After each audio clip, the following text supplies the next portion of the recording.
It's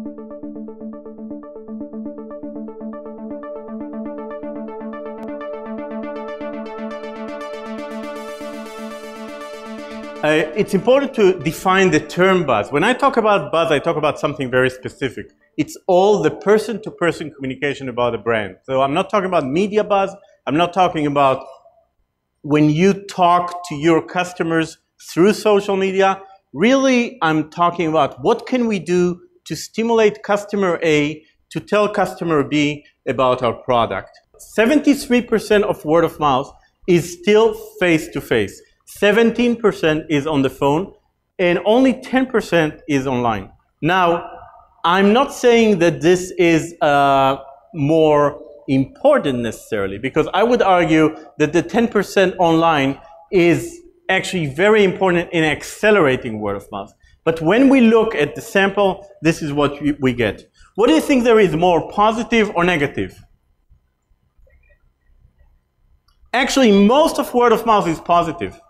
63% of conversations are classified by participants as mostly positive, and this is 8 times higher than word of mouth that is negative. So I was surprised too, but basically people tell their friends what to do. Think about it. You never ask your friend, hey, have you read any bad book lately? You know, we look for good stuff to do.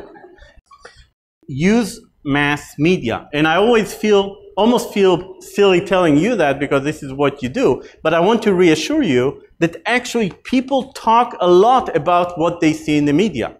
The biggest misconception maybe about word of mouth is that people think that it's only about grassroots marketing or guerrilla marketing, where in fact mass media creates also a lot of buzz.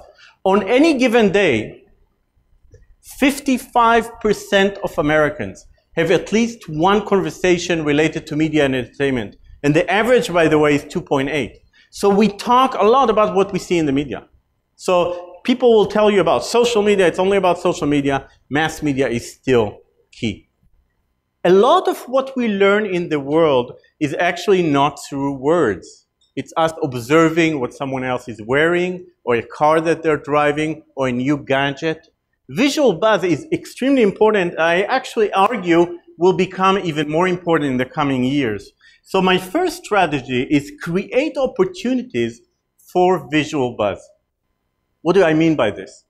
This is a study that was done about where does Adidas, soccer specifically, where does Adidas soccer get value from being on MySpace? And the conclusion of this study was that most of the value for Adidas doesn't come from kids emailing each other, hey, Adidas is cool, but from kids watching what their friends are doing. Things like befriending Adidas on MySpace or downloading the skin, the Adidas skin. So the first question for you to ask is, what can I do to let my customer, my follower, my fan, affiliate themselves with the brand somehow so that they can project visual buzz to their friends about the brand?